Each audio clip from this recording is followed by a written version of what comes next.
लाहौर में हुए कांग्रेस के बड़े आंदोलन और सभा के दौरान कांग्रेस के वरिष्ठ नेता और पूर्व नेता प्रतिपक्ष डॉक्टर गोविंद सिंह भावुक होकर रो पड़े। मंच पर उनके साथ पूर्व सीएम दिग्विजय सिंह समेत कांग्रेस के कई दिग्गज नेता भी मौजूद थे। पूर्व नेता प्रतिपक्ष गोविंद सिंह की कोठी को अवैध सरकारी जगह में बताकर बीते दिनों किए गए सीमांकन मामले में आज प्रदेश भर के शीर्ष नेताओं ने लाहौर में प्रदर्शन कर भिंड कलेक्टर को ज्ञापन सौंपा। दरअसल एमपी के लाहौर विधानसभा क्षेत्र में कांग्रेस ने एक बड़ा आंदोलन किया। शुक्रवार को सरकार और प्रशासन के द्वारा की जा रही मनमानियों को लेकर कांग्रेस एकजुट नजर आई। इस दौरान जब मंच पर पूर्व नेता प्रतिपक्ष और इस कार्यक्रम के आयोजक डॉक्टर गोविंद सिंह भाषण दे रहे थे तो अचानक मंच से बोलते हुए उनका गला भराया। वो काफी भावुक हो गए। असल में बीते कुछ दिनों पहले भिंड में जिला प्रशासन की ओर से गोविंद सिंह को एक नोटिस जारी किया गया था, जिसमें उनकी कोठी का कुछ हिस्सा सरकारी जमीन पर निर्मित बताते हुए नक्की कराई गई। ऐसे में मंत्री, विधायक और एमपी विधानसभा में नेता प्रतिपक्ष रह चुके डॉक्टर गोविंद सिंह की साख पर बात बनाई। सरेआम इस तरह से पुलिस वालों ने उनके घर में घुसकर कोठी की नापतोल की, जो कहीं न कहीं उनकी प्रतिष्ठा को धूमिल करने का प्रयास था। यह आरोप गोविंद सिंह ने अपने भाषण में लगाया। प्रशासन और शासन के इस तरह के रवैये और लगातार कांग्रेस कार्यकर्ताओं पर हो रहे अत्याचारों का जिक्र करते हुए गोविंद सिंह भावुक हो गए। उन्होंने पुलिस के अत्याचारों की तस्वीरें भी कांग्रेस की इस आंदोलन सभा में शामिल होने आए लोगों और कार्यकर्ताओं को दिखाई। इस दौरान उन्होंने लाहौर थाना प्रभारी रविंद्र शर्मा, भिंड एसपी असित यादव के खिलाफ आक्रोश जाहिर किया।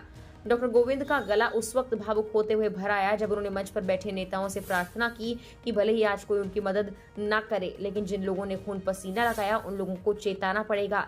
जनता पर छोड़ा अगले विधानसभा का फैसला। गोविंद सिंह के भाषण के बाद मंच पर आए हर नेता ने सभा में आई जनता से अनुरोध किया कि भाजपा सरकार की मनमानी को जवाब देने का वक्त आ गया और जब आने वाले विधानसभा चुनाव यानी 2028 में एक बार फिर सोच विचार कर सरकार का फैसला करना होगा। वहीं प्रदेश अध्यक्ष जीतू पटवारी ने गोविंद सिंह को जान से मारने वाले प्रदेश अध्यक्ष जीतू पटवारी ने गोविंद सिंह को जान से करने वाले पत्र का उल्लेख करते हुए भाजपा सरकार उनके दबाव में काम करने वाले प्रशासनिक अधिकारियों पर आरोप लगाए। वहीं मीडिया से रूबरू होते हुए पूर्व मुख्यमंत्री दिग्विजय सिंह ने प्रशासनिक अधिकारियों पर आरोप लगाते हुए कहा, अधिकारी इस प्रकार काम कर रहे हैं कि उनको सरकारी कोर्स से नहीं भाजपा के कोर्स से मिल रही हो। वहीं दिग्विजय सिंह ने भिंड कलेक्टर पर आरोप लगाते हुए वायरल ऑडियो का हवाला देते हुए भिंड कलेक्टर मुसलमान का घर तोड़ने की बात कर रहे हैं जबकि हिंदू अपराधी का घर तोड़ने से मना कर रहे हैं, ऐसा आरोप लगाया।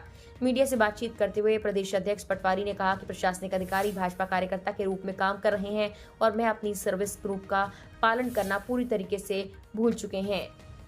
पुलिस को कांग्रेसियों द्वारा ज्ञापन के बारे में पुलिस उप अधीक्षक संजीव पाठक ने कहा, बीते कुछ दिनों पहले पूर्व नेता प्रतिपक्ष डॉक्टर गोविंद सिंह की कोठी की नापतोल हुई थी। प्रशासन की जिम्मेदारी है कि इस भूमि को मालकंटक वापस पहुंचाने का कार्य किया जा रहा है, लिहाजा इसी के चलते कांग्रेस जनता जाहिर कर रही है। 3 थे, एक हिंदू था, दूसरी हत्या में केवल हिंदू थे। इधर आवड़ा ये काफी लो थोड़ा आ गया।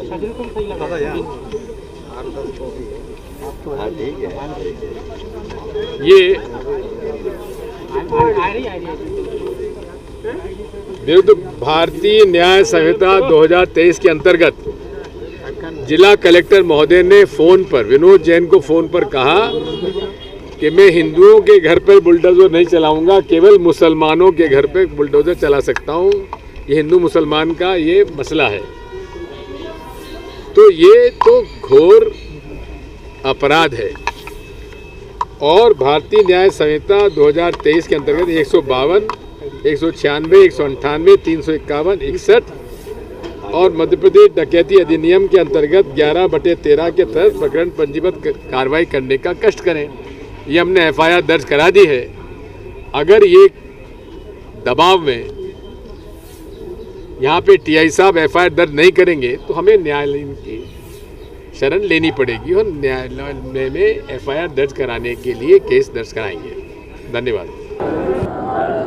बात यह है कि अधिकारी कर्मचारी सर्विस रूल का पालन करना भूल रहे हैं और बीजेपी के कार्यकर्ता के रूप में अपना व्यवहार बना रहे हैं। इसका कांग्रेस पार्टी ने निर्णय लिया है कि जो कर्मचारी, जो अधिकारी आखिर यातना देगा, प्रताड़ना करेगा, नियम विरुद्ध काम करेगा, उसके खिलाफ कांग्रेस पार्टी एग्रेसिव रहेगी। और वो चाहे कलेक्टर हो, चाहे पटवारी, चाहे हवलदार हो, चाहे तहसीलदार, चाहे टीआई हो, चाहे एसपी, किसी ने भी अगर नियम के विरुद्ध बीजेपी के कार्यकर्ता बन के काम किया उसकी एफआईआर यहाँ होगी।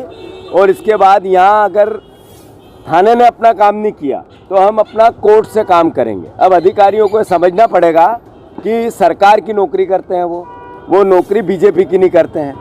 तो जहाँ भी आम जनता पे, कांग्रेस के कार्यकर्ता पे इन्होंने बीजेपी के नेताओं के अनुसार कार्रवाई की, यानी ये तैयार है न्यायालय में, कोर्ट में इनकी एफआईआर जाने के लिए, फिर तारीखें भुगतने के लिए। कांग्रेस पार्टी उसी के तहत, जो यहाँ के कलेक्टर थे वो अभी सर्विस रूल का नियम पालना भूल गए, उसको उनके खिलाफ आई। धन्यवाद। अभी आपने ज्ञापन दिया? ज्ञापन नहीं दिया हमने, तो सिर्फ दी एफआईआर की है कलेक्टर की। कलेक्टर को आपने ज्ञापन देने आप पहुंचे? यही बातें उनको कही कि आप रूल